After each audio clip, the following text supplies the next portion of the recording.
أعوذ بالله من الشيطان الرجيم.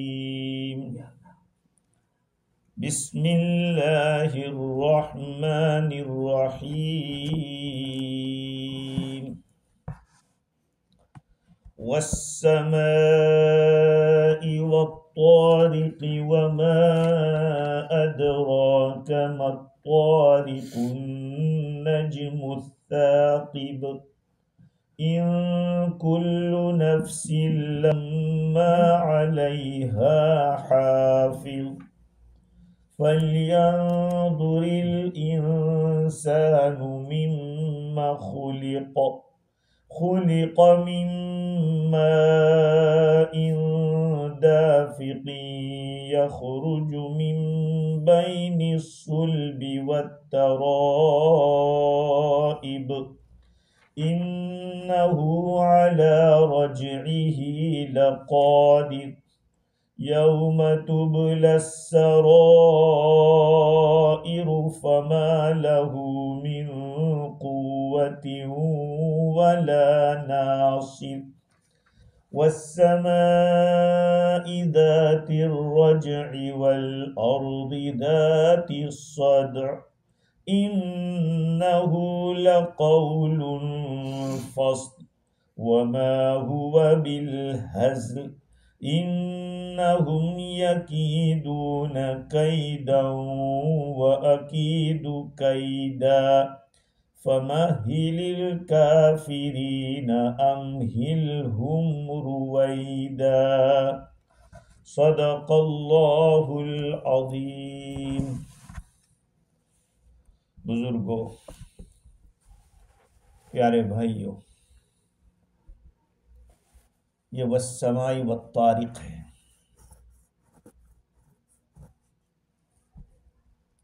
عشاء کی نماز میں حضور اکرم صلی اللہ علیہ وسلم نے فرمایا تھا ایک صحابی رضی اللہ عنہ کو جو عشاء میں لمبی لمبی صورتیں پڑھتے تھے، فرمایا کہ ایسی چھوٹی چھوٹی پڑھا کرو. والسماء والطارق سبح اسمہ ہے. اوپر جو صورت آنے والی ہے وہ والسماء ذات البروج ہے. اللہ تعالیٰ نے قرآن پاک کے اندر سورج ہے، چاند ہے، آسمان ہے، زمین ہے، ان چیزوں کی قسمیں زیادہ کھائی ہے. اور اس کی وجہ یہ ہے کہ اس کے جو حالات ہیں، ان چیزوں کے حالات،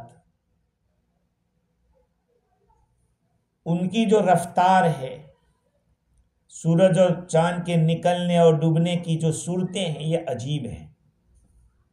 آدمی اس پر غور و فکر کرے تو اس کو بہت کچھ حاصل ہو سکتا ہے. اس لیے اللہ تعالیٰ نے ان کی قسمیں کھائی. یہ سورت کیوں نازل ہوئی؟ روایت میں ہے کہ حضرت ابو طالب حضور صلی اللہ علیہ وسلم کے چچا حضرت علی رضی اللہ عنہ کے والد حضور کے پاس آئے. آپ نے ان کو روٹی اور دودھ ہدیے میں دیا، ان کے سامنے پیش کیا. ابھی ایسے بیٹھے ہی ہوئے تھے کہ اچانک ایک ستارہ، دیکھتے ہیں آپ، ابھی کھا رہے تھے بیٹھے بیٹھے، اچانک ایک ستارہ گرا جس کی وجہ سے پانی بھی بہت زیادہ ہو گیا اور پھر وہ آگ بن گیا. بارش بھی بہت ہو گئی اور پھر آگ بن گیا وہ ستارہ. ابو طالب گھبرا گئے کہ یہ کیا ہے. پوچھ لیا ایو شیء ھذا، یہ کیا ہے؟ حضور نے فرمایا کہ یہ ستارہ ہے جو کسی کو مارا گیا، پھینکا گیا ہے. یہ اللہ کی نشانیوں میں سے ایک نشانی ہے. تو ابو طالب نے بہت تعجب کیا. اللہ تعالیٰ نے یہ سورت نازل فرمائی والسماء والطارق، قسم ہے آسمان کی اور قسم ہے طارق کی. طارق عربی زبان کا لفظ ہے، طائی را اور قاف، طا را قاف. اس کے اندر کوٹنے کا معنی ہے، کھٹکھٹانے کا معنی ہے، اور ایک معنی ہے رات کے وقت آنا.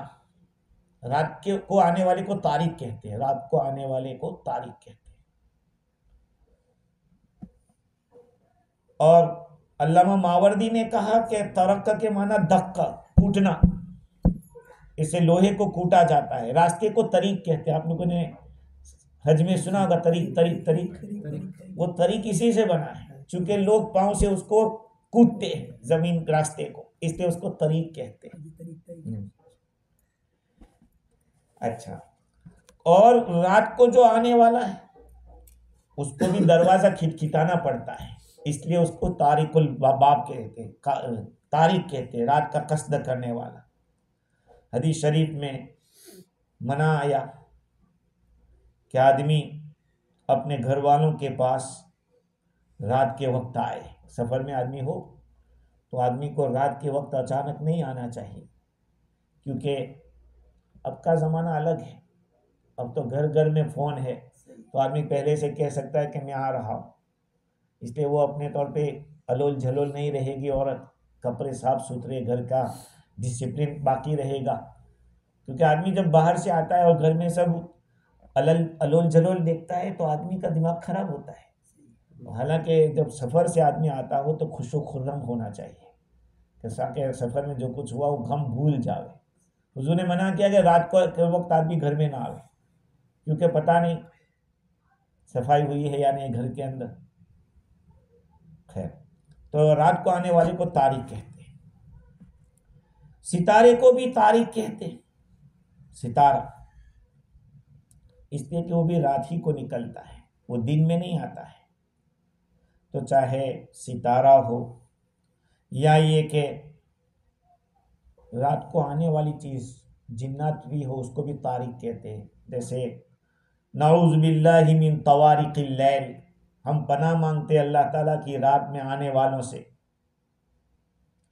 اور بعضوں نے یہ بھی کہا کہ حضور اکرم صلی اللہ علیہ وسلم کے دل مبارک کے اوپر جو باتیں آتی تھی وہ رات کے وقت زیادہ آتی تھی، کہ وہ مراد ہے۔ سہل بن تستری رحمۃ اللہ علیہ فرماتے ہیں کہ جو حضور کے دل کے اوپر نئی نئی باتیں جو علم کی، دین کی جو آتی تھی وہ رات کو آتی، اس کو بھی تاریک کہتے ہیں۔ خیر، تو اللہ تعالیٰ نے قسم کھائی، والسماء والطارق وما ادراک ما الطارق، آپ کو کیا پتا کہ تاریخ کیا ہے؟ ما ادراک، قرآن مجید میں تقریباً 13 مرتبہ آیا ہے ما ادراک، القاریہ ما القاریہ، ما ادراک ما القاریہ، انا انزلناہ فی لیلۃ القدر، ما ادراک ما لیلۃ القدر۔ تو سفیان ابن عیینہ رحمۃ اللہ علیہ فرماتے ہیں کہ قرآن مجید میں جہاں کہیں ما ادراک آیا ہے تو وہ جگہ ہوتی ہے جہاں حضور کو پتہ دیا گیا کہ اس کا کیا مطلب ہے، اور ما یدریک کا جہاں آیا ہے وہاں پتہ نہیں دیا گیا کہ اسے کیا، ما یدریک لعل الساعۃ تکون قریبا، آپ کو کیا پتا قیامت قریب ہو، قیامت کا پتہ نہیں دیا گیا کہ کب آئے گی۔ تو اللہ تعالیٰ فرماتے ہیں وما ادراک ما الطارق، ارے آپ کو کیا پتا کہ تاریخ کیا ہے؟ النجم الثاقب، وہ تو ایک بھڑکدار ستارہ ہے، ستارہ ہے بھڑکدار، نجم کہتے ستارے۔ والنجم اذا ہوا ما ضل صاحبکم وما غوا، یہ والنجمی۔ تو اللہ تعالیٰ نے خود ہی اس کی تشریح کر دی کہ تاریک سے مراد ستارہ ہے جو رات کو نکلتا ہے، دن میں سورج کی روشنی کی وجہ سے وہ آتا نہیں ہے۔ اور یہ ستارہ ثاقب کہا، ثقب اصل میں چھید کرنے کو کہتے، سوراخ کرنے کو کہتے۔ تو النجم الثاقب ایسا برقدار ستارہ جس کی روشنی تاریکوں کو چیرتی ہوئی نکل جاتی ہے، جتنی روشنی زیادہ ہوگی اتنا اندھیرے کو دور بھگائے۔ اللہ تعالیٰ نے ستارے کو ثاقب کہا ہے، کیوں ثاقب کہا، یہ صفت کیوں لائے؟ ثقبہ کے معنی ہے سوراخ کرنا، چونکہ یہ اپنی روشنی کے ذریعے تاریکی کے اندر سوراخ کرتے ہوئے اندر چلی جاتی ہے، اس لیے اس کو ثاقب کرنا۔ اور بعض حضرات یہ فرماتے ہیں کہ یہ مشرق سے ستارہ طلوع ہوتا ہے، ہوا کے اندر نافذ ہوتا ہے، جیسے کہ کسی چیز میں سوراخ کرتے ہوئے جا رہا ہے، ایسا لگتا ہے۔ اور بعضوں نے یہ کہا کہ یہ جو ستارہ ہے چھوڑا جاتا ہے شیطان کی طرف اس کو بھگانے کے لیے۔ حضور اکرم صلی اللہ علیہ وسلم کی نبوت سے پہلے تک شیاطین اور یہ جنات سرکش شیاطین آسمان پہ جاتے تھے، پہلے آسمان تک۔ اب آسمان میں فرشتے جو باتیں کرتے تھے وہ سن کے آ جاتے تھے اور زمین والوں کو کہہ دیتے تھے۔ اسی سے تو جو اوجائی گیری سب کچھ کرنے والے ہیں وہ 100 باتوں میں سے 2 سچی کریں گے، باقی 98 تو جھوٹی بات کریں گے۔ جیوتیش جو ہوتے ہیں، جیوتیش جانتے ہیں، جیسے لکیریں دیکھ کر بتاتے ہیں، خود کی لکیر کا پتہ نہیں ہے اور دوسرے کی لکیر بتاتا ہے۔ تو بعضوں کے پاس جن ہوتے ہیں، تو وہ جن آتے ہیں اور ان کے کان میں کچھ باتیں ڈالتے ہیں، اب وہ اس کو لے لیتے ہیں، پکڑ لیتے ہیں۔ تو جب آپ صلی اللہ علیہ وسلم کی نبوت کا اعلان ہوا اس وقت سے ان لوگوں کا جانا بند ہو گیا۔ ڈر گئے کہ بھائی ہوا کیا ہے، تو کہا کہ دنیا میں نبی آ چکے ہیں، آخری نبی۔ تو وہ ڈھونڈتے ڈھونڈتے گئے مکہ مکرمہ، تو انہوں نے قرآن سنا، سورہ جن جو آئے ہے نا، سورہ جن 2 رکوع میں، قل اوحی الی انہ استمع نفر من الجن فقالوا انا سمعنا قرآنا عجبا۔ آپ کہہ دو کہ میری طرف وحی کی گئی ہے کہ جناتوں نے سنا، جناتوں کی ایک جماعت نے سنا، اور کیا کہا؟ ہم نے تو عجیب قرآن سنا ہے، یہدی الی الرشد، وہ ہدایت کی طرف بلاتا ہے، سیدھے راستے کی طرف بلاتا ہے۔ فآمنا بھی، ہم اس پر ایمان لے آئے۔ تو جنات کے بھی نبی ہے، جنات کے بھی نبی تھے حضور صلی اللہ علیہ وسلم، انسانوں کے بھی نبی، جناتوں کے بھی نبی۔ تو اس ٹائم نبی نہیں تھا حضور صلی اللہ علیہ وسلم اور حضرت عیسیٰ علیہ السلام کے بیچ میں تقریباً 600 سال کا فاصلہ ہے۔ اس کے بیچ پہ عیسیٰ علیہ السلام کے بعد کوئی نبی نہیں آیا، ایسے بڑا لمبا فاصلہ ہے، 570 سال سمجھ لو، 570 ایئرس، کوئی نبی نہیں تھا۔ بعضوں نے خالد نام کہا ہے لیکن اس کے اندر بہت سارا اختلاف ہے، ہاں، اس لیے قرآن میں ایک جگہ اور بھی کہ اس قوم کو کوئی ڈرانے والا آیا نہیں تھا لمبے زمانے سے۔ خیر، تو اللہ تعالیٰ فرماتے ہیں النجم الثاقب۔ بعضوں نے کہا کہ یہ ستارہ بہت جو بلند ہے اس کو الثاقب کہا ہے۔ تو اب سوال یہ ہے کہ وہ طارق، وہ بھی نجم کو کہا گیا، ثاقب بھی اسی کو کہا گیا ہے، کیونکہ اللہ تعالیٰ نے فرمایا والسماء والطارق، قسم ہے آسمان کی اور رات کو آنے والے کی، طارق کی قسم۔ تمہیں کیا پتا کہ طارق کیا ہے؟ طارق النجم الثاقب، بھڑکدار روشن ستارہ ہے۔ تو یہ نجم کے لیے طارق کا لفظ بھی ہے اور ثاقب کا۔ تو طارق اس لیے کہا کہ وہ رات کو نکلتا ہے، اور ثاقب اس وجہ سے کہا کہ وہ بہت بھڑکدار ہوتا ہے۔ لیکن سوال یہ کہ اس سے مراد کون ہے؟ نجم ثاقب سے ستارہ کون سا مراد ہے؟ بعضوں نے کہا کہ ایک خاص ستارہ ہے، اور بعضوں نے کہا کہ سوریا نام کا جو ستارہ ہے، سوریا بڑی بلندی پر ہوتا ہے۔ بعضوں نے کہا کہ زحل ہوتا ہے، اس کی بھی روشنی بہت زیادہ ہے۔ بعضوں نے کہا کہ یہ وہ ستارہ ہے کہ جس کے ذریعے شیطان کو مارا جاتا ہے جب وہ اوپر سننے کے لیے جاتا ہے۔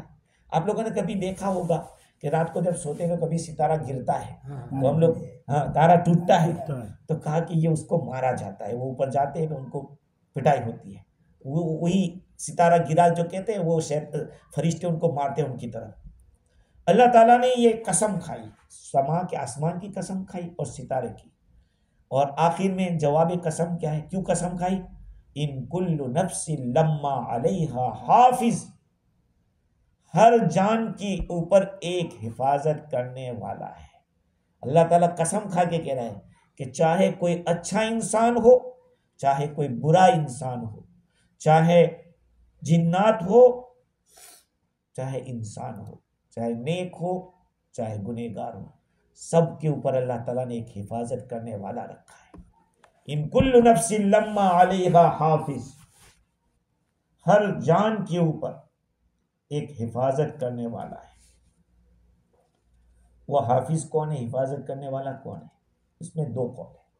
ایک تو اللہ تعالیٰ، اللہ تعالیٰ حفاظت کرنے والا ہے، حقیقت میں تو اللہ تعالیٰ ہی حفاظت کرنے والا ہے۔ روایات میں آتا ہے کہ اگر اللہ تعالیٰ کی طرف سے حفاظت نہ ہو تو یہ جنات اور جتنے شیاطین ہیں انسانوں کو ختم کر دیں۔ ہاں، ہمارا لقمہ بھی صحیح منہ پہ نہ جاؤ، ہمارے ہر چیز پر اللہ کی حفاظت ہے. نماز میں نہیں، ہم نماز پڑھتے ہیں اللہ تعالیٰ کی حفاظت میں رہتے ہیں. ان کل نفس لما علیہا حافظ. دیکھو اللہ کے سوا جتنی بھی چیزیں ہیں وہ سب ختم ہونے والی ہیں، سب پاسبل ہے. اللہ کی ذات ایسی ہے کہ جو ہمیشہ سے ہے، ہمیشہ رہنے والی ہے، اور ساری چیزیں مخلوق ہے. اللہ کے سوا جو کچھ بھی ہے وہ سب کریشن ہے، اور جو کریشن ہوگا وہ ختم ہوگا. تو اللہ کے سوا جتنی بھی چیزیں ہیں سب ممکن ہیں، اور ہر ممکن اس کا جو وجود ہوگا وہ کسی نہ کسی کے ذریعے ہوگا. بھئی دنیا میں کوئی چیز آئے گی تو ایسے ہی تھوڑی آ جائے گی، کوئی تو کسی طرح کوئی ذریعہ تو بنے گا. کیا تو کہہ کہ میں ایسے ہی آ گیا، وہ تو اللہ کی ذات ہے. خدا کس کو کہتے ہیں؟ خدا کے معنی خود آنے والا.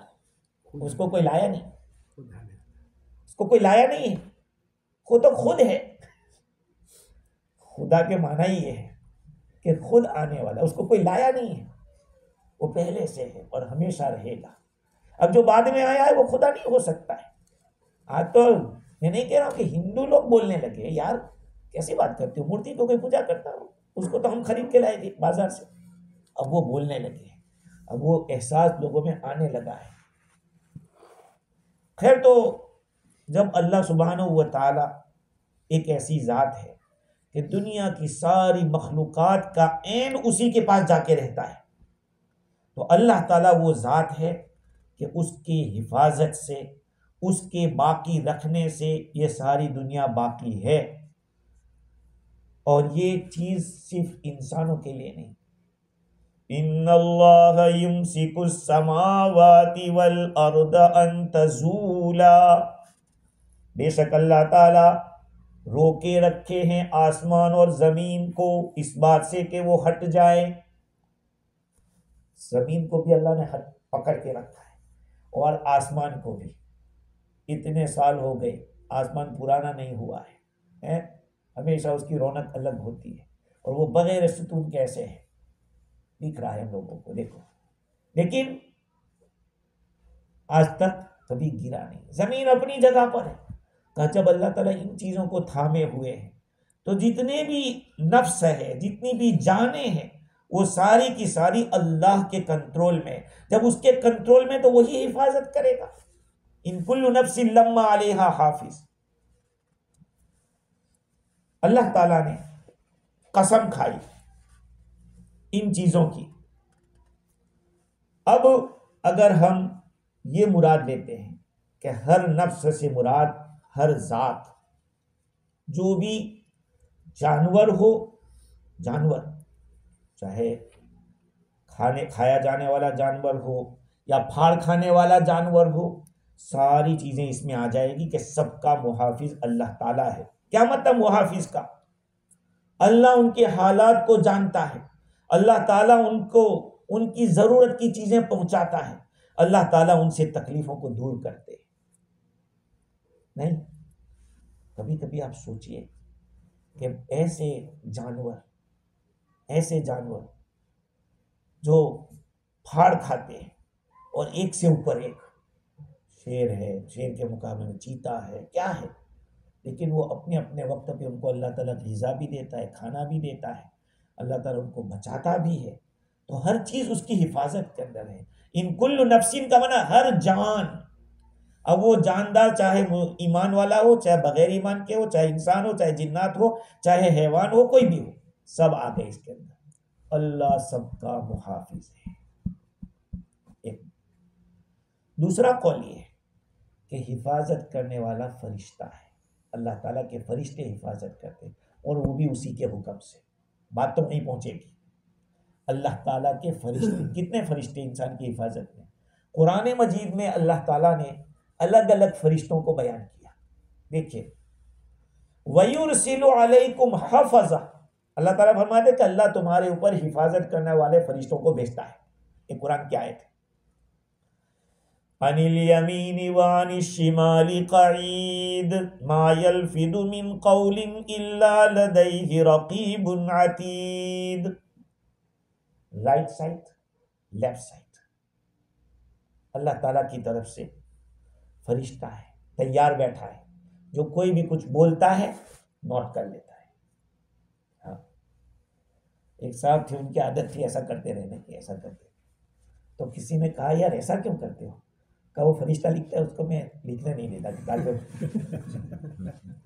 میں.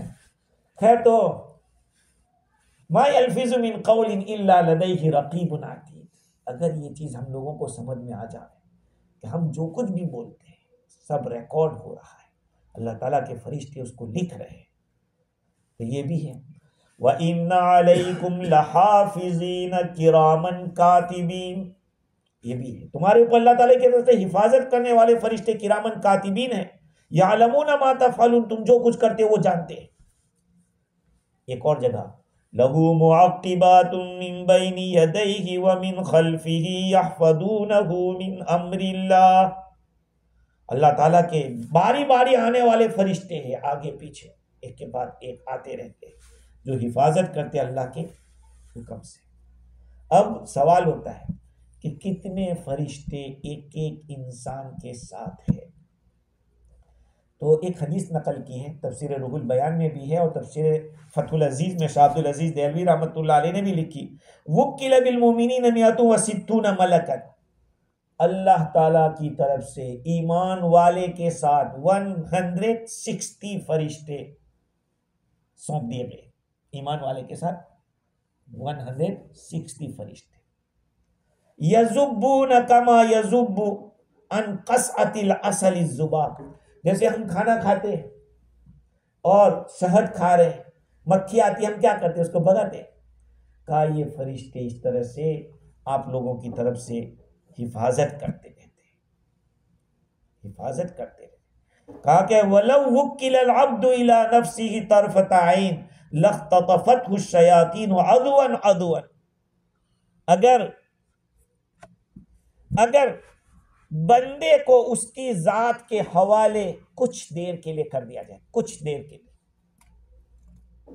بندے کو کچھ دیر کے لیے حوالے کر دیا جائے اس کے کہ جا تو اپنے کو بچا لے، اپنی حفاظت کر لے،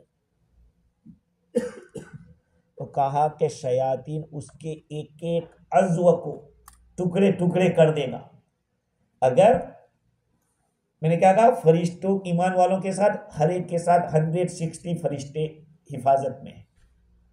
ایک روایت میں تو یہ ہے جس کو مفتی شفیع صاحب رحمۃ اللہ علیہ نے قرطبی کے حوالے سے حدیث نقل کی کہ 360 فرشتے ہوتے ہیں. ایک آنکھ ہے نا، ایک آنکھ، اس پر 8 فرشتے ہیں. ایک آنکھ. کبھی یہ سوچو کہ دھول چلتی ہے، ہوا چلتی ہے اور دھول چلتی ہے، اگر یہ آنکھ کھلی رہ جائے آدمی کا کیا ہوگا؟ سیم ٹائم بند ہو جاتی. کوئی چیز آئی سیم ٹائم بند، آنکھیں بند ہو جاتی. یہ کیا ہے؟ تو حدیث ہے اگر اللہ تعالیٰ ہمیں اپنے حوالے کر دے تھوڑی دیر کے لیے.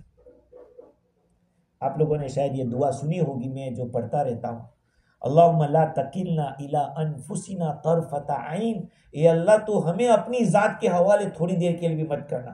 فإنک ان تکلنا تکلنا الی ضعف وعورۃ وذنب وخطیئہ. اس لیے کہ اگر تو نے ہمیں اپنے حوالے کر دیا تو کیا ہوگا؟ ہمیں ایک کمزور آدمی کے حوالے کر دیا. ہم تو گناہ کے پتلے ہیں، دھندے سب کچھ ہمارے اندر کمزوریاں ہیں، ہم اپنا ڈیفینس خود نہیں کر سکتے. اس لیے دعائیں ہوئی، رات کو سونے کے وقت کیا دعا پڑھ کے سو؟ دعائیں پڑھو، آیت الکرسی پڑھو، سورہ بقرہ کے آخری آیتیں پڑھو، شروع کی آیتیں پڑھو، اور یہ عادت بنا لو سورہ آیت الکرسی پڑھ کے اپنے ہر کمرے کی کھڑکی پہ سونے سے پہلے، یہ عادت بنا لو. ہاں شیاطین چکر لگاتے ہیں. جہاں دیکھو ایک بات یاد رکھنا، آپ جب گھر میں ہلتے ہوں گے نا اس وقت کوئی نہ کوئی بات کرنے کے لیے آپ کے پاس آئے گا. گھر میں سے کوئی نہ کوئی کہہ کہ یہ ہوا وہ ہوا، اب اس میں شیطان گھس جاتا ہے ساتھ. اس لیے پہلے سے گھر والوں کا ذہن بناؤ کہ دیکھو میں جب گھر میں داخل ہوں مجھ سے بات مت کرو، میں دعا پڑھ کے آتا ہوں. اب اگر آپ بات کرو گے آتے ہی تو پھر میں اپنے معمولات کو بھول جاؤں گا. اس لیے السلام علیکم کہہ کر داخل ہو، بسم اللہ بول کے دروازہ بند کریں اور درود شریف اور قل هو اللہ پڑھ لیں. یہ اعمال ہیں، یہ ہم لوگوں کی اپنی حفاظت. آپ یہ مت سمجھو کہ آپ نے صرف پڑھ لیا نہیں، آپ نے اپنا ایک بہت بڑا پروٹیکٹر قائم کر دیا حفاظت کا. میں نے سنا ایک جگہ کہ آپ لوگ جانتے ہوں گے، شریف بھائی سب جانتے ہوں گے، مولانا سعید خان صاحب رحمۃ اللہ. سعید خان صاحب مدینہ منورہ میں رہتے تھے، تبلیغ جماعت کے بہت بڑے عالم تھے. ہم مدینہ کے راستے میں سوئے تھے تو انہوں نے اپنے چاروں طرف وہی جو دعا پڑھ کے پھونکا، کہا اتنے سارے بچھو تھے، سب چاروں طرف تھے لیکن بستر پہ نہیں. بچھو راستے میں وہ بچھو رہتے. اب سوچئے تو ہم یہ جو دعائیں چھوڑ دیتے ہیں، اس کا کیا مطلب؟ اپنا پروٹیکٹر کو ہم بغیر پروٹیکٹر کے سوتے ہیں. یہ ساری پروٹیکٹرز ہیں، اس کو پڑھنا چاہیے. خیر تو اللہ تعالیٰ کی طرف سے اتنے فرشتے ہماری حفاظت میں لگا دیے. اسی کو قرآن کہتا ہے ان کل نفس لما علیہا حافظ. ہر جان کے اوپر اللہ تعالیٰ کی طرف سے حفاظت کرنے والا ہے. اچھا ٹھیک ہے، حفاظت کرنے والا ہے، لیکن کس سے حفاظت کرے گا؟ حفاظت کرنے والوں کا تو بتلا دیا کہ اللہ کرے گا یا اس کے فرشتے کریں گے، لیکن کس سے کرے گا؟ تو ایک بات تو یہ ہے کہ حفاظت کے معنی لکھنا، بندے کے چھوٹے بڑے اعمال لکھتے ہیں یہاں تک کہ قیامت کے دن یلقاہ منشورا. اقرا کتاب، اپنے نامہ اعمال کو پڑھ لو. یہ جو کچھ دنیا میں کیا ہے وہاں دیا جائے کہ لو پڑھ لو، تم نے کیا امتحان میں کیا تھا، یہ ہے تمہارا رزلٹ، خود پڑھ لو. اور ایک یہ ہے کہ اس کے عمل کو، اس کے رزق کو، اس کی موت، سب چیزوں کو وہ نگرانی رکھتا ہے. جب انسان اپنی مدت کو پوری کر لیتا ہے، رزق کو پورا کر لیتا ہے، اپنے رب کے پاس اس کو بھیج دیا جاتا ہے. تو اس میں کافروں کے لیے وعید بھی ہے اور حضور صلی اللہ علیہ وسلم کو تسلی بھی ہے کہ گھبرائیے مت، آپ کی حفاظت میں اللہ تعالیٰ ہے. آپ جلدی مت کیجئے. انما نعد لهم عدا، ہم گن رہے ہیں، کر لینے دو. کتنا کریں گے؟ دیکھو ہم سب انسان ہیں، کمزور ہیں ہم لوگوں سے صبر نہیں ہوتا ہے. ہم سے تو تھوڑا بھی ہو جاتا ہے کہ یار کتنا کریں گے یار. لیکن ابھی سیریا کے حالات کو سن کے آپ لوگوں کو ایسا ہوگا کہ اتنے سال تک، 50 سال تک، ایک عورت 40 سال کے بعد نکلی جیل سے، وہ 80 سال کی ہو گئی تھی. اور ایک عورت جیل میں اپنا بچہ لے کر نکلی باہر تو اس بچے کو یہی پتا نہیں کہ درخت کس کو کہتے ہیں اور گھر یہ کس کو کہتے ہیں. بیچارے کو یہی پتا نہیں تھا. سوچئے اتنے سالوں تک کیسے صبر کیا ہوگا. قسم کھا کے کہتا ہوں، ہم لوگ اگر سجدے میں بھی زندگی گزار دیں اللہ کا شکر ادا نہیں کر سکتے. ہم لوگوں کو اللہ نے جن حالات میں رکھا ہے، پر امن حالات، ان کل نفس لما علیہا حافظ. اور وہ بھی تو حفاظت میں تھے، تبھی تو وہ مار نہیں سکا. وہ اتنا ظالم تھا کہ وہ ابھی ایسا قبرستان ملا ہے جہاں لاکھوں قبریں، جو ایسا قبرستان ملا ہے کہ لاکھوں قبریں وہاں لکھی ہے.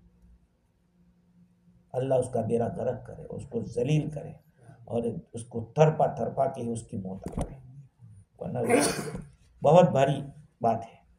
خیر تو اس میں حضور کو تسلی ہے کہ آپ جلدی مت کیجئے، ہر چیز کا وقت رکھا ہے. یہ بات تو طے ہے، وقت سے پہلے وقت کے بعد نہ کسی کو کوئی چیز ملی ہے نہ اس سے کوئی چیز گئی ہے. ہم لوگ تو، میں تو مذاق کبھی کبھی کہہ دیتا ہوں کہ ہم تو وہ کھلونا ہے جس کو چابی بھر کے رکھ دیا نا، وہ چلتا رہتا ہے. چابی ختم، اس کی حرکتیں ختم ہیں. بس اس رب کو راضی کرنے کی فکر کرو جس نے ہمیں زندگی دے رکھی ہے. اللہ تعالیٰ حفاظت فرماتے ہیں پریشانیوں سے، ہلاکتوں سے. جب تک اللہ نہیں چاہے گا کچھ نہیں ہوگا. اور امام فرا فرماتے ہیں کہ ہر نفس کے اوپر ایک حفاظت والا ہے جو اس کی حفاظت کرتا ہے یہاں تک کہ اس کو قبر تک پہنچا دیتا ہے، قبر تک لے جاتا ہے. اب آگے شاہ علامہ اسماعیل حقی رحمۃ اللہ علیہ نے یہ بھی لکھا ہے کہ بندوں میں سے ان کے جوارح، ان کے اعضاء کو، دل کو، اس کے دین کی حفاظت کرتے ہیں. غصے کے آنے سے، شہوت کے، نفس کے دھوکے سے، شیطان کے دھوکے سے، ورنہ انسان کیا کر سکتا ہے؟ آپ کتنی چال چل لو، شیاطین تم سے بہت پرانا ہے، ابلیس یہ دنیا حضرت آدم سے پہلے سے ہے، ابلیس تو اس کی چالیں کیسی ہوگی؟ تب بھی اللہ تعالیٰ نے کیا فرمایا؟ ان کید الشیطان کان ضعیفا، شیطان کی تدبیر بہت کمزور ہوتی ہے، تھوڑا پڑھ لو دیکھو بھاگ جاتا ہے وہ۔ یہ جو جنات اور شیطان ہے نا، ایک وہمی قوم ہے۔ کیسی قوم؟ وہمی، جانتے وہمی، خیال پہ چلتی ہے، خیال پہ۔ اب آیت الکرسی لکھ کے بھی گلے میں ڈال دی، نہیں صحیح، خیال پہ چلتی ہے، یعنی آپ اگر دیکھو پھونکا تو پھونکنے سے اس کو کیا ہو جائے گا؟ اب وہم، کیسے نا یہ وہمیل آدمی ہے، یعنی کہ کوئی آدمی میرے کو نقصان تو نہیں کرے گا، یہ میرا کچھ لینے تو نہیں آیا ہے، یہ وہم کہلاتا ہے دماغ سے۔ تو جو شیطان قوم ہے، جنات، ایک وہمی قوم ہے۔ اب یہ کہ تعویذ لکھ کے گلے میں ڈال دیا ہے، وہ ڈر رہا ہے کہ نہیں اس کو نہیں چھیڑ سکتا ہے، وہ کاغذ کو وہ جان، اس میں جو لکھا ہے کلمہ ہے۔ اسی لیے میں بار بار آپ کو کہتا ہوں کہ ذکر کی قیمت کیوں ہے؟ التحیات للہ والصلوات والطیبات کے اندر التحیات سے کیا مراد ہے؟ جتنی بھی زبان کی عبادتیں ہوتی ہیں وہ سب اللہ کے لیے، تو پہلے زبان کی کیوں؟ زبانی ذکر ہوتا ہے، اس کی بھی اللہ تعالیٰ کی بہت بڑی قیمت ہے۔ تو جو جنات اور شیطان ہے، ایک وہمی قوم ہے، وہ پھوک سے بھی یہ ہو جاتی ہے، بھاگ جاتی ہے۔ کسی کو لگا ہو جن، اب دیکھو آیت الکرسی پڑھ کے پھوکو، بھاگ جائے گا۔ اذان دو اس کے کان میں، بھاگے گا۔ ان کل نفس لما علیہا حافظ، ہر جان کے اوپر ایک حفاظت کرنے والا ہے۔ جب اللہ تعالیٰ نے قسم کھا کر یہ بتلا دیا تو اب کیا ہوا؟ ہر ایک کو سمجھنا چاہیے کہ جب میری حفاظت کے لیے اس نے اتنے انتظام کیے، ایک پرائم منسٹر کے لیے لوگ آگے پیچھے ہوتے ہیں اور اتنا بڑا لشکر اور اتنے لاکھوں ڈالر خرچ کیے جاتے ہیں، کیوں؟ اس لیے کہ اس سے پوری پبلک کا جو فائدہ وابستہ ہے، اس لیے۔ تو جب ہمارے اتنی پروٹیکشن اللہ کی طرف سے مل رہا ہو تو ہمیں کیا کرنا چاہیے؟ ہمیں کوشش کرنی چاہیے اس کو راضی کرنے کی، وہ جن اعمال سے خوش ہوتا ہے اس کو کرنے کی، اور فکر کرنی چاہیے مبدا اور معاد کو جاننے کی، ابتدا اور انتہا کو جاننے کی۔ اور ایک بات یاد رکھیں، مبدا جاننا یہ زیادہ ضروری ہے معاد کے مقابلے میں۔ مبدا کے معنی بگننگ، ابتدا، ہم اپنی ابتدا کو سمجھیں، انتہا تو بات کی بات ہے، اب ابتدا کے بارے میں سوچیں۔ تو اب یہ کیسے پتا چلے گا کہ ہم کیا ہیں، کیسے؟ اللہ تعالیٰ نے بتلایا کہ تم جاننا چاہتے ہو اپنے بارے میں، فَلْيَنْظُرِ الْإِنسَانُ مِمَّا خُلِقَ، انسان کو چاہیے کہ دیکھیں کہ وہ کس چیز سے پیدا کیا گیا ہے۔ اصل میں انسان کے اندر جو دو چیزیں ہیں، ایک اس کی روح ہے اور ایک اس کی باڈی ہے، اور جان کی حفاظت کی تو اللہ تعالیٰ نے بات کر لی۔ ان کل نفس، نفس کے معنی جان، ہر جان کے اوپر ایک حفاظت والا ہے، وہ تو ہو گیا۔ اب باڈی تو کیا ہے؟ باڈی تو ایک لباس ہے، ایک کپڑا ہے۔ اصل تو جسم کے اندر جو روح ہے وہ اصل ہے، اور اس کی حفاظت کی ذمہ داری اس نے لی ہے۔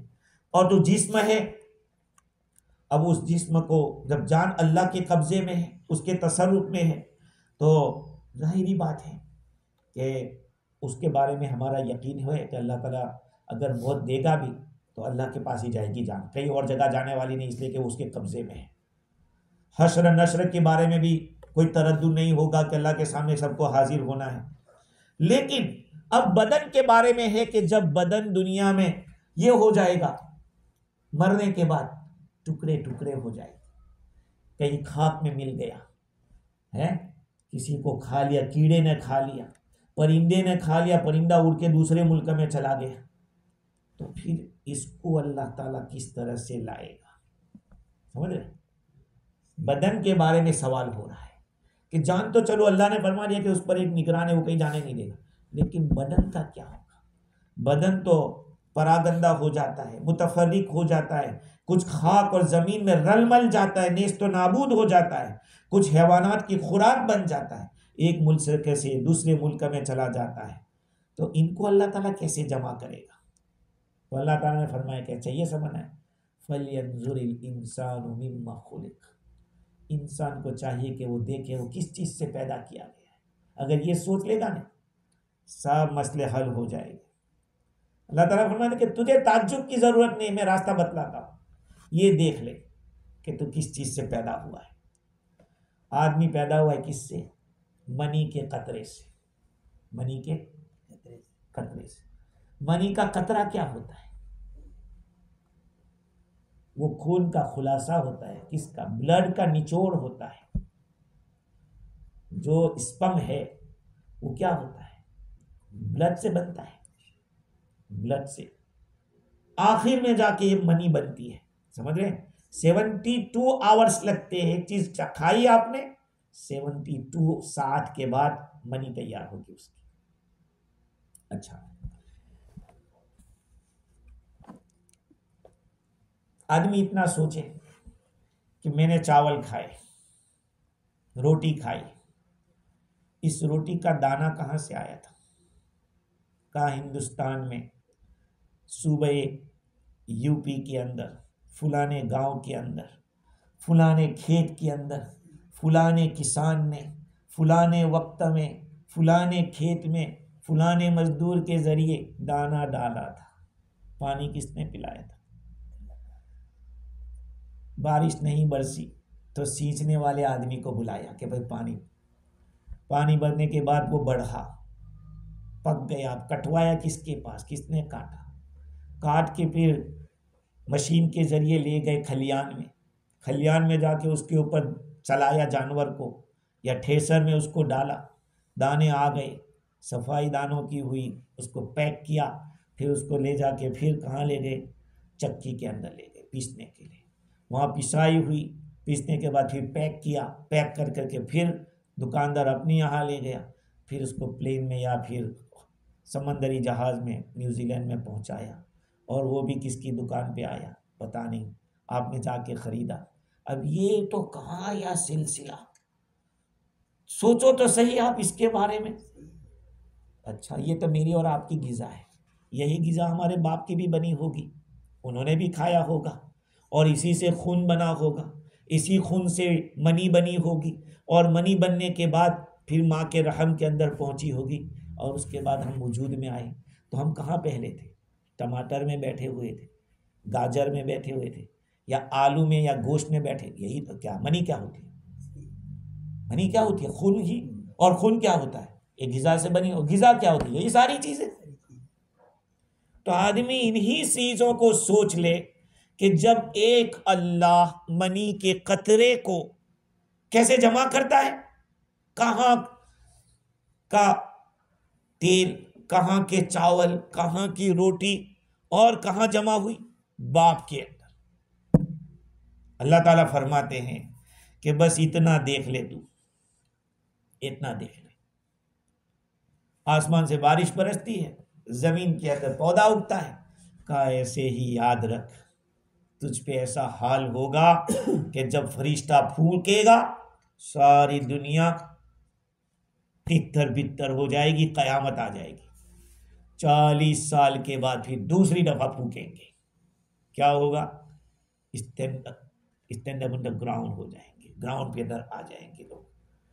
لیکن آسمان سے بارش ٹپکے گی 40 دن تک، ہیں کیسی؟ ایسی بارش ہوگی جس کی خاصیت منی جیسی ہوگی، اسپم جیسی ہوگی، کہ اس کے اندر جمع کرنے کی صفت ہوگی، ہاں جمع کرنے کی صفت ہوگی، اور پھر انسان اگے گا، زمین سے نکلے گا، پھر روحیں ڈالی جائے گی، اور پھر چلیں گے قیامت کے میدان میں۔ تو جب اپنے بارے میں ہم یہ سوچ رہے ہیں، سمجھ لیں اتنا کہ یہ کھانا کہاں بنا تھا اور کہاں کھایا گیا اور کیسے منی نکلی، کہا بس اتنا سمجھ لے گا تو تجھے سمجھ میں آ جائے گا کہ اللہ تعالیٰ قیامت لائے گا، اس سے آپ کو آخرت کا پتہ چلے گا۔ تو مبدا پہلے سمجھو، تو معاد، مبدا کے معنی بگننگ، اور معاد کے معنی اینڈ، تو سمجھ میں آ جائے گا۔ اللہ تعالیٰ فرماتے ہیں کہ فَلْيَنْظُرِ الْإِنسَانُ مِمَّ خُلِقَ، انسان کو دیکھنا چاہیے۔ کون سا انسان؟ ہر انسان کو جس کو شک ہے قیامت کے بارے میں، وہ سوچے کہ کس چیز سے وہ پیدا کیا گیا۔ خُلِقَ مِن مَاءٍ دَافِقٍ، انسان پیدا کیا گیا اچھلتے پانی سے۔ کیسے پانی سے؟ کیسے پانی سے؟ اچھلتے ہوئے پانی سے۔ دافق کے معنی اچھلتا ہوا۔ انسان بنتا تو ہے مرد کی منی سے اور عورت کی منی سے، سمجھ رہے ہیں؟ دونوں کا اسپم جمع ہوتا ہے تب جا کے انسان بنتا ہے۔ تو اچھلنے والا جو پانی ہوتا ہے وہ تو مرد کا ہوتا ہے، لیکن اللہ تعالیٰ نے صرف مرد کا بتایا۔ خُلِقَ مِن مَاءٍ دَافِقٍ، انسان پیدا کیا گیا ہے اچھلتے ہوئے پانی سے۔ تو کیا عورت کے پانی کی کوئی قیمت نہیں؟ کہا کہ دیکھو، اصل میں مرد کے پانی کو غلبہ دیا گیا کہ اس کا اچھلتا ہے پانی، استدافق کا۔ اور بعض علماء فرماتے کہ دیکھو اس کا بھی پانی اچھلتا ہے، لیکن وہ چونکہ اس کا جو رحم ہوتا ہے وہ اندر گہرا ہوتا ہے، اس لیے اچھلنا معلوم نہیں ہوتا کہ پانی اس کا اچھل رہا ہے یا نہیں۔ لیکن اس کا احساس کب ہوتا ہے؟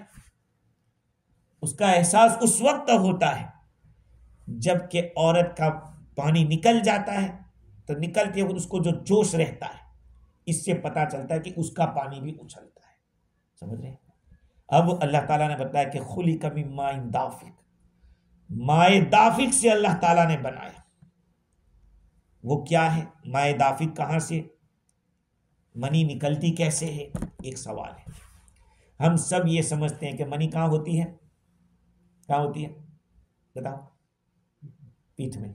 یہی سب لوگ ایک ہے، لیکن پیٹھ میں رہتی نہیں ہے۔ منی پورے بدن میں رہتی ہے، اصل اس کا مرکز یہاں ہے، دماغ اصل منی کا جو، اسی لیے جو دماغ میں اللہ تعالیٰ نے چیزیں رکھی ہے ویسی ہی منی ہوتی ہے۔ سمجھ رہے ہیں؟ جو بھیجا جب کچھ ہے، ہاں، تو اسی کی طرح منی بھی ہوتی ہے۔ یہ کیسے نکلتی ہے سننا۔ ایک بات انسان اتنا سوچے کہ منی نکلنے سے غسل فرض ہوتا ہے، حالانکہ جس جگہ سے نکلا ہے وہ تو ایک ہی جگہ سے نکلا ہے، پیشاب بھی وہاں سے نکلتا ہے، مطلب کہا وضو کر لو، دھو لو، پاک ہو گئے۔ لیکن کہا غسل کا پوری باڈی دھو۔ ارے کیوں؟ کا پورا انوالو ہوا ہے، پوری باڈی اس کی انوالو ہوئی ہے۔ اس لیے اطباء یہ کہتے ہیں کہ جو اسپم نکلتا ہے انسان کے بدن سے، وہ پورے بدن سے نکلتا ہے، لیکن اس کا کنیکشن دماغ کے ساتھ ہے۔ بہت سارے لوگ گولیاں کھاتے ہیں، دوائیاں کھاتے ہیں کہ آدمی دیر تک اپنے انوالو رہ سکے، اس کے لیے دوائیاں کھاتے ہیں۔ دوائیوں کی کوئی ضرورت نہیں، اس کا تعلق برین کے ساتھ ہے۔ ہاں، کتابوں میں لکھا اس کا تعلق آپ کے دماغ کے ساتھ ہے۔ جتنا آپ کا دماغ کا پاور ہوگا، آپ جتنا اپنے اوپر یہ کر سکتے ہیں، اتنی دیر لگا سکتے ہیں۔ خیر، اب دیکھیں منی کیسے باہر آتی ہے، اس کا میں بتاتا ہوں۔ دماغ سے منی اترتی ہے، جب آدمی حرکت کرتا ہے تو اس کے دماغ سے منی نکلتی ہے، نیچے اترتی ہے، اور یہاں جو دو نسیں ہیں کان کے نیچے دو نسیں ہیں، ان دو نسوں کے واسطے سے یہاں آتی ہے۔ یہ جو یہ رسی ہے نا ہماری، اس میں ہاں نخاع اس کو کہتے ہیں، نخاع، پیٹھ یہاں سے۔ اچھا، مرد کی جو منی ہے وہ سیدھی یہاں سے آتے ہوئے گردے میں آتی ہے، اور گردے میں سے آ کے پیشاب کی نالی سے شرمگاہ کے نچلے حصے میں جو رگ ہوتی ہے وہاں سے نکل کے رحم میں جاتی ہے۔ لیکن عورت کی جب یہاں کان کے راستے سے آتی ہے، دونوں کان کے رگوں سے، تو سیدھی یہاں آتی ہے، اور پھر یہاں سے پہنچ جاتی ہے اپنی جگہ کے اوپر، اور وہاں سے نکلتی ہے رحم کے اندر۔ سمجھ رہے بات؟ یہ ہے منی نکلنے کا جو راستہ ہے، اس طریقے سے ہوتا ہے. اللہ تعالیٰ نے اس کو بیان کیا ہے. یخرج من بین الصلب والترائب، جو پشت اور ترائب سے نکلتی ہے. پشت یہ ہے اور ترائب اس حصے کو کہتے ہیں. تو عورتوں کی منی یہاں رہتی نہیں ہے. شاہ عبد العزیز دہلوی رحمۃ اللہ علیہ نے اسی طرح سے تفسیر کبیر رازی کے اندر بھی لکھا کہ لوگ یہ سمجھتے ہیں کہ پشت کے اندر منی رہتی ہے. نہیں، منی اس راستے سے آتی ہے اور عورت کے اس راستے سے آتی ہے. آگے یہ جو جہاں وہ ہار پہنتی ہے، قلادہ پہنتی ہے، نیکلٹ پہنتی ہے، وہاں پہ وہاں سے اس راستے سے پھر اپنی جگہ پر پہنچتی ہے. یہ ہے یخرج من بین الصلب والترائب. امام تفسیر کبیر میں لکھا کہ انسان کی پیدائش نطفے سے ہوتی ہے، منی کے گندے قطرے سے ہوتی ہے. یہ خود اللہ کی سب سے بڑی دلیل ہے کہ وہ ہے، اللہ کی ذات ہے. اور یہ اس بات کی دلیل کہ انسان کی پوری باڈی سے اسپرم نکلتا ہے. اس کی دلیل یہ ہے کہ اولاد ماں باپ کے جو مشابہ ہوتی ہے تو اس کی بدن کے کئی اعضاء ایسے ہوتے ہیں کہ ہاتھ تھے کہ باپ جیسا ہے، پاؤں تھے اس کا ناک ہے اس کے ابا جیسا ہے، یہ اس کی ماں کی طرح. یہ کیوں، یہ مشابہت کیوں پائی جاتی ہے؟ اس لیے کہ باپ کی پوری باڈی سے نکلا ہے، اس طرح ماں کی پوری باڈی سے، اس لیے مشابہت پائی جاتی ہے. یہ ہے قرآن. یخرج من بین الصلب والترائب. اس کا مطلب بعض حضرات نے یہ کہا، ترجمہ تو یہ ہے کہ انسان کو پیدا کیا گیا اچھلتے ہوئے پانی سے جو کہ نکلتا ہے پشت اور ہنسلی کے بیچ میں سے. بعضوں نے کہا کہ مرد کی پشت سے نکلتا ہے اور عورت کی ہنسلی سے نکلتا ہے، اس کو ہنسلی کہتے ہیں، وہاں سے نکلتا ہے. اور بعضوں نے یہ کہا کہ یہ اصل میں مرد ہی کی پشت اور اس کی ہنسلی سے نکلتا ہے. اب اس کے اوپر بہت ساری بحثیں ہوئی ہے، لیکن اتنا کافی ہے. اللہ تعالیٰ فرماتے ہیں کہ اب سوچئے کہ انسان کو اللہ تعالیٰ کتنی سخت راستے سے گزارتا ہے. ہڈیوں سے نکلتا ہے نا، یہ جو منی جو نکلتی ہے یہاں بھی تو ہڈی ہے، ان ہڈیوں کے راستے سے اللہ تعالیٰ پہنچاتا ہے اپنی جگہ کے اوپر. بڑی بڑی ہڈیاں اس کو روانہ کرتی ہیں اور اس سفر کی انتہا کو اللہ تعالیٰ پہنچا دیتے ہیں. ہاں، اس میں لکھا ہے تفسیر فتح العزیز میں، ایسا نہیں ہے کہ منی کا مادہ پیٹھ کے اندر سینے کی ہڈیوں میں پیدا ہوتا ہے، ورنہ طب کے جو قواعد ہیں وہ الگ ہو جائیں گے. طب کا قاعدہ یہی ہے، اطباء کے نزدیک منی پورے جسم سے لی جاتی ہے، اسی واسطے اولاد کو ماں باپ کے ساتھ مشابہت ہر عضو میں پائی جاتی ہے. اِنَّهُ عَلَى رَجْعِهِ لَقَادِرٌ. اللہ تعالیٰ اس کو لوٹانے پر قادر ہے. اس کو، کس کو؟ ابھی اس کے بارے میں کس کو لفظ کو اللہ تعالیٰ نے ایسا نہیں بتلایا کہ منی کو لوٹانے پر قادر ہے یا انسان کو لوٹانے پر قادر، اس لیے مفسرین نے اس میں الگ الگ معنی بتلائے.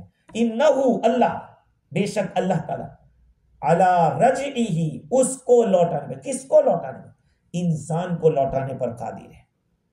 کس چیز کے؟ مطلب یہ ہوگا کہ اللہ تعالیٰ جب پیدا کرنے پر قادر ہے تو دوبارہ پیدا کرنے پر بھی قادر ہے، اس کو لوٹانے پر بھی قادر ہے.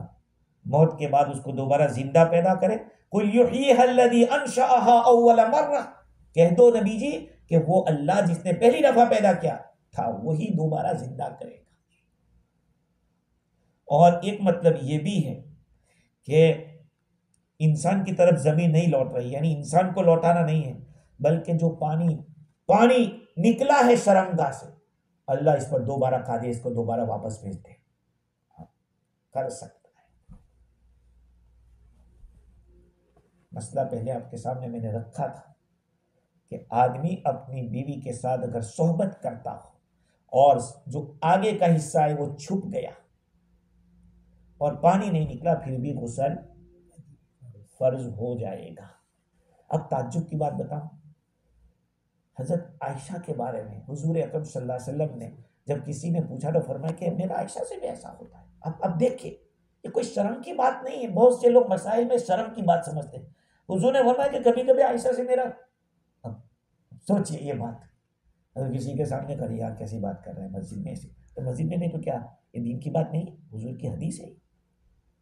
تو کبھی آدمی بالکل ایسا ہوتا ہے کہ فارغ ہو جائے گا، لیکن بعد میں کچھ ایسے اچانک کسی کا فون آ گیا، بعد میں لگ گئی بات. اِنَّهُ عَلَىٰ رَجْعِهِ لَقَادِرٌ. تفسیر کے اندر مجاہد فرماتے ہیں کہ جو پانی منی ہے اللہ تعالیٰ اس کو شرمگاہ میں دوبارہ واپس کر سکتا ہے.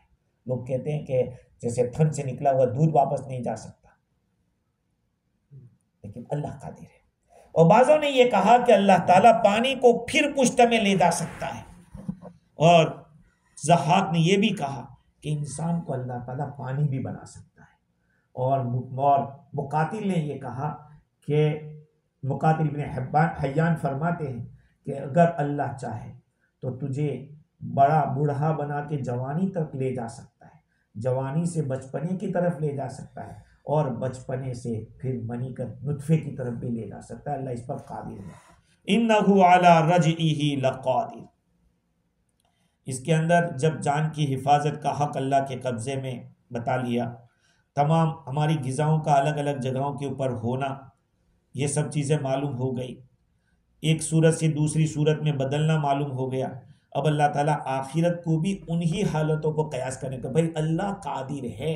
جیسے اللہ تعالیٰ نے تم لوگوں کو کھلایا پلایا اور کھلانے پلانے کے بعد تمہارے اندر منی پیدا کی، منی سے پھر بچہ پیدا ہوا، کہا اے اللہ تعالیٰ چینجنگ لاتا ہے. کہا اسی طرح آخرت کے بارے میں سمجھ لو کہ ہم کو اسی طرح سے گزرنا ہے. اِنَّهُ عَلَىٰ رَجْعِهِ لَقَادِرٌ. اللہ تعالیٰ قادر ہے. کیسے لوٹائے گا انسان کو؟ حدیث شریف میں جب اللہ تعالیٰ لوگوں کو زندہ کرے گا، قیامت آ جائے گی، لوگ سب سو جائیں گے، ختم. اس کے بعد عرش عظیم سے، اللہ تعالیٰ کا جو عرش ہے وہاں سے بارش برسے گی. عرش عظیم سے بارش برسائے گا، اور وہ بارش برسے گی، ایسی بارش ہوگی جس کی خاصیت منی جیسی ہوگی، اسپم جیسی ہوگی. اس کے اندر جماؤ کی طاقت ہوگی. اللہ تعالیٰ اس پہ پیدا کرے گا اور مردے کے بدن کے اندر زندگی قبول کرنے کو تیار کر دے گی. کہ ہاں ادھر ادھر سے یہاں تک کہ روایتوں میں آتا ہے کسی آدمی کو جانور کھا گیا ہوگا، نا شیر چیتا کوئی کھا گیا، کہ اس کی باڈی سے اللہ نکالے گا اس کو. ہاں سوچئے، جس کسی کو ایسا ہوا ہے کہ انسانوں کو جانور نے کھا لیا، نگل گیا مگرمچھ، ہضم کر گئے، اللہ اس کو وہاں سے نکالے گا. اِنَّهُ عَلَىٰ رَجْعِهِ لَقَادِرٌ. لیکن کب ہوگا یہ؟ یوم تبلی السرائر. یوم تبلی السرائر، جب پوشیدہ راز ظاہر کر دیے جائیں گے. یوم تبلی السرائر. سرائر کے کیا معنی ہے؟ بعض لوگوں نے کہا ہے کہ سرائر کا معنی ہے راز، پوشیدہ راز. یہ یوم تبلی السرائر اس کا تعلق اوپر سے ہے. اللہ تعالیٰ قادر ہے لوٹانے پر. اس دن جس دن رازوں کو واضح کر دیا جائے گا، فما لہ من قوت ولا ناصر، اس دن کوئی طاقت نہیں ہوگی اور کوئی مددگار نہیں ہوگا. مطلب یہ ہے دلوں میں جو تم نے عقیدے رکھے تھے، دلوں میں جو تم نے نیتیں رکھی تھی، دلوں میں جو تم نے اعمال چھپا کے رکھے تھے، وہ سارے اس دن کھل جائیں گے. اس دن کھل جائیں گے. سمجھ رہے بات کو؟ دنیا کے اندر کبھی کبھی آدمی دوسروں کی وجہ سے کچھ کر لیتا ہے، اندر سے راضی نہیں ہوتا، لیکن دوسروں کی دیکھا دیکھی کر لیتا ہے. اس دن اللہ سبحانہ و تعالی اندر کے رازوں کو کھول دے گا کہ تمہارے دلوں میں کیا تھا. دیکھو دنیا میں جو فیصلے ہوتے ہیں وہ ظاہر پر ہوتے ہیں، ظاہر پر. میں نے پہلے بھی کہا تھا کہ ایک آدمی نے کسی کو کہا یہ پانی لاؤ، یہ کہا. اب وہ پانی لینے کا بولنے جانے والا تھا، اس نے اس کے منہ سے طلاق کا لفظ نکل گیا. کیا ہوگا؟ کیا ہوگا؟ طلاق ہو جائے گی. وہ تو بیچارہ پانی لاؤ بولنے گیا تھا، ہو گئی، قاضی صاحب کے پاس جا کے کہیں گے قاضی صاحب کا ہو گئی، تم بولے تھے، اب بولا تھا، لیکن میرا پانی کا بولنے گیا تھا، کہا نہیں۔ ہم لوگ ظاہر پر فیصلہ کرتے ہیں، اچھا ٹھیک ہے، لیکن کل قیامت کے میدان میں جب اللہ رب العزت کے سامنے فیصلے ہوں گے، ظاہر ہوگا سب، تو صحیح میں وہ نہیں بولا تھا، اس کا بیچارہ کا ارادہ کچھ اور تھا، اس پر پکڑ نہیں ہوگی، سمجھے؟ اور مثال کے طور پر ایک آدمی نے آپ کے پاس کوئی امانت رکھی اور امانت کو آپ نے ہضم کر دیا اور آپ نے کہہ دیا کہ یار وہ تو گم ہو گئی، میں کیا کروں؟ تو اگر شرعی مفتی کے پاس یا قاضی کے پاس جائے گا، قاضی کہے گا کہ آپ کی کوئی ذمہ داری نہیں، امانت میں ضمانت نہیں ہوتی، آپ کی کوئی پکڑ نہیں ہوگی اس کے اوپر، قاضی یہ کرے گا کیونکہ ہم تو ظاہر کے مکلف ہیں۔ لیکن کل قیامت کے میدان میں اگر اس نے چرایا تھا یا کھا گیا تھا، وہ واضح ہو جائے گا، اس کو اس کا اجر دینا پڑے گا، نیکیاں دینی پڑے گی۔ تو آج ہم یہ سوچ سکتے ہیں کہ یا کسی کو کیا پتا چلے گا، لیکن یوم تبلی السرائر، اس دن جس دن سارے رازہائے سربستہ واضح کر دیے جائیں گے، نیتیں آپ کی وہاں کھل جائے گی کہ مقصد کیا تھا۔ فما لہ من قوت ولا ناصر، اس وقت کوئی طاقت کام نہیں لگے گی۔ یہاں پہ امام قفال لکھتے ہیں یوم تبلی السرائر کے معنی میں کہ انسان کے اعمال قیامت کے دن اس کے سامنے پیش کیے جائیں گے اور صحیفے میں لکھا جائے گا، فرشتوں نے جو لکھا تھا ان کے اعمال کی تفصیل ہوگی تاکہ پتہ چل جائے کہ لکھا ہے وہ صحیح تھا کہ غلط تھا، اور جب محاسبہ ہوگا تو اسی طرح سے ہوگا۔ ہاں، اللہ تعالیٰ نیتوں کو اندر کیا تھا باہر کیا تھا۔ اور دوسرا مطلب یہ ہے کہ بندہ ثواب اور سزا کا مستحق ہوگا اس کے مطابق جیسا اس نے نیت کیا تھا۔ ایک عمل ظاہر میں تو اچھا ہوتا ہے لیکن باطن میں برا ہوتا ہے، کبھی ظاہر میں برا ہوتا ہے اندر اچھا ہوتا ہے۔ تو اللہ سبحانہ و تعالی اس وقت اس کا موازنہ جو کریں گے اس طرح سے کریں گے۔ ہاں، بہت سی چیزوں کو ہم تو اچھا سمجھتے ہیں، دین کے معاملے میں ہم نے اس کو کہا کہ بہت اچھا ہے میں کر رہا ہوں، لیکن شریعت میں اس کی کوئی حقیقت نہیں۔ آپ تو دین سمجھ کے کر، سزا ہوگی، سزا ہوگی، آپ تو دین سمجھ کے کر رہے، لیکن یہ دین تھا ہی نہیں۔ آپ نے دین سمجھ کے کیا تھا لیکن نبی کے طریقے میں نہیں تھا، یہ تو آپ نے خود نے بنایا تھا، کہ اس پہ پکڑ ہوگی، سزا ہوگی۔ سمجھ رہے ہیں بات؟ اور اگر آپ کو تو معلوم نہیں تھا کہ یہ دین کا کام ہے، اب جیسے کہ غریبوں کی مدد کر رہے ہیں اور رشتہ دار کا خیال کر رہے ہیں، آپ یہ نہیں سوچتے کہ یہ دین کا کام ہے، حالانکہ بہت بڑا دین کا کام ہے، اس پہ ثواب ملے گا۔ تو بہت ساری چیزیں ہوتی ہیں کہ جس کو ہم دین سمجھ رہے ہوتے ہیں، حالانکہ وہ دین نہیں ہوتا، وہ تو گناہ ہوتا ہے۔ کہتے ہیں کہ بہت سارے قرآن پڑھنے والے ایسے ہیں کہ قرآن ان پہ لعنت کرتا ہے، آدمی سوچتا ہے میں قرآن پڑھ رہا ہوں، لیکن یہ قرآن لعنت کرتا ہے کہ ایسا قرآن نہ پڑھے تو اچھا، صحیح ڈھنگ سے پڑھو قرآن کو، کوشش کرو اچھے طریقے سے پڑھنے کی، فکر کرو۔ کل بھی بات ہوئی تھی آپ لوگوں سے، آج پھر کہتا ہوں، ہم لوگ یہاں بیٹھے ہیں، ولی رمضان بھی تیار ہے، ہم بھی تیار ہیں کو پڑھانے کے لیے۔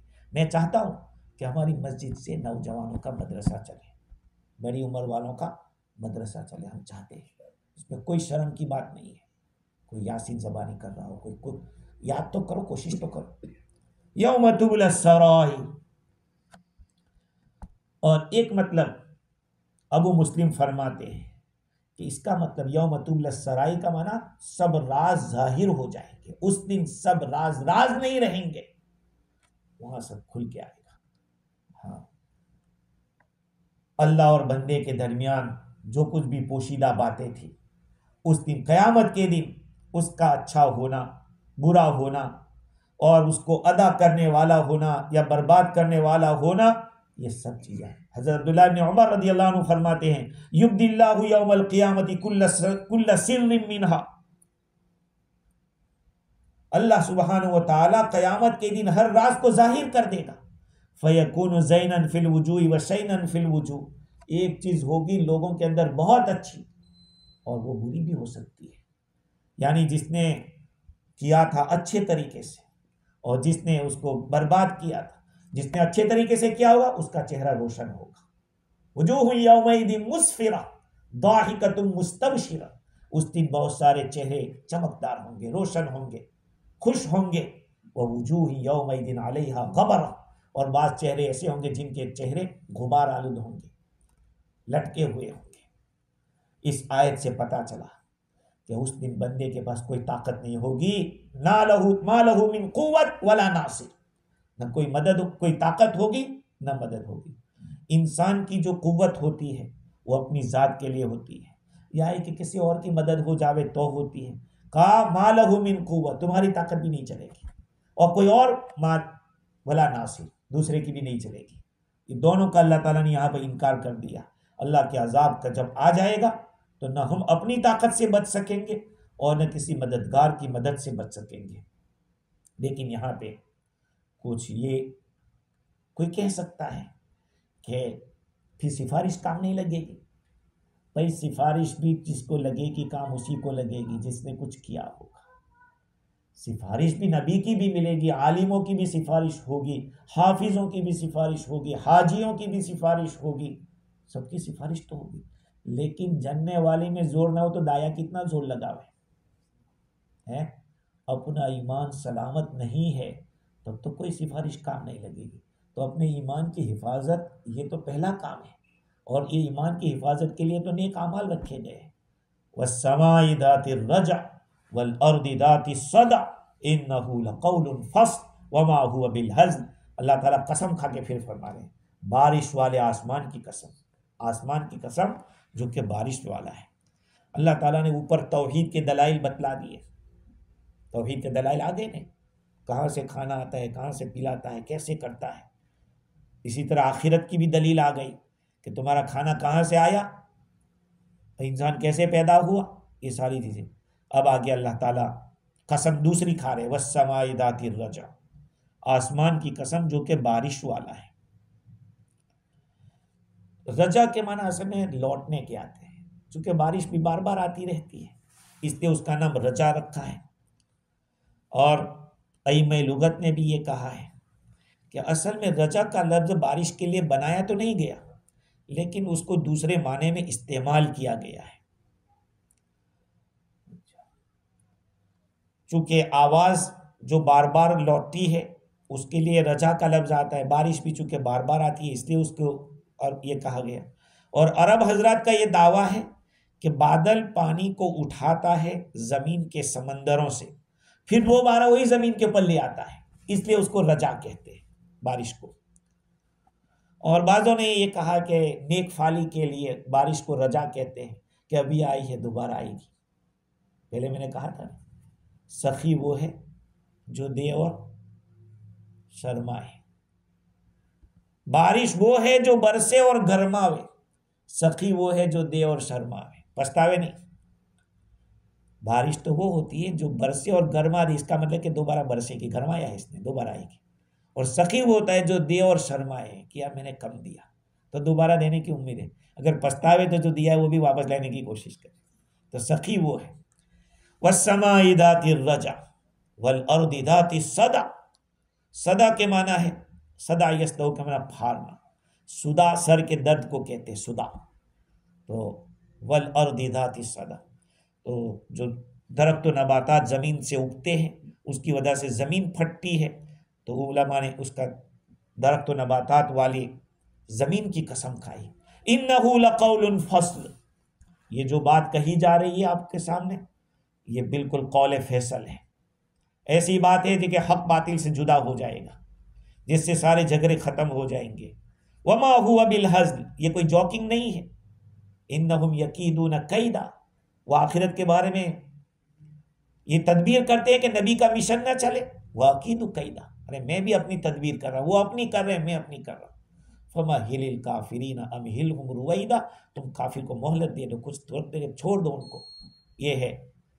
تو اللہ تعالیٰ نے یہاں پر انہم یکیدون کیدا یہ بتایا کہ وہ لوگوں کے اندر شبہات ڈالتے ہیں. آج کا جو زمانہ ہے ایمان کو بگاڑنے کا زمانہ، ایسی ایسی باتیں یوٹیوب پہ آتی ہے کہ جس سے ایمان کے کبھی اب تو کیا کرنے لگے لوگ کہ آپ ان کا ویڈیو دیکھو تو ٹائٹل کچھ ہوگا اندر کچھ ہوگا، وقت برباد کرنے کے لیے. اس لیے اپنے آپ کو بچاؤ. بہت بھاری تدبیریں دشمنوں نے کی کہ صحیح بات سننے کے لیے تو چلو ٹھیک تھا، اچھا تھا کہ بہت اچھا ہے، فائدہ بھی ہوا، اس کا انکار نہیں کر سکتے دیکھو، لیکن فائدے سے زیادہ اب نقصان ہو رہا ہے، نقصان زیادہ ہو رہا ہے، برائیوں کو زیادہ پھیلایا جائے. انہم یکیدون کیدا، وہ اپنی تدبیر کرے، وہ اکید کیدا، میں اپنی تدبیر کروں.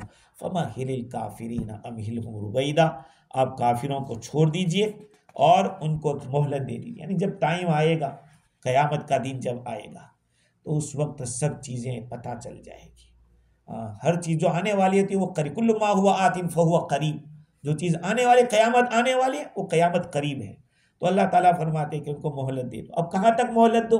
بعض یہ کہتے ہیں کہ تو سن ہجری 2 میں فیصلہ ہو گیا تھا، بدر کی لڑائی میں 70 کفار مارے گئے تھے، یہ صورت مکی ہے. تو کہا کہ مدینہ منورہ پہنچ کے سن ہجری 2 کے اندر ہی ان کا فیصلہ ہو گیا تھا.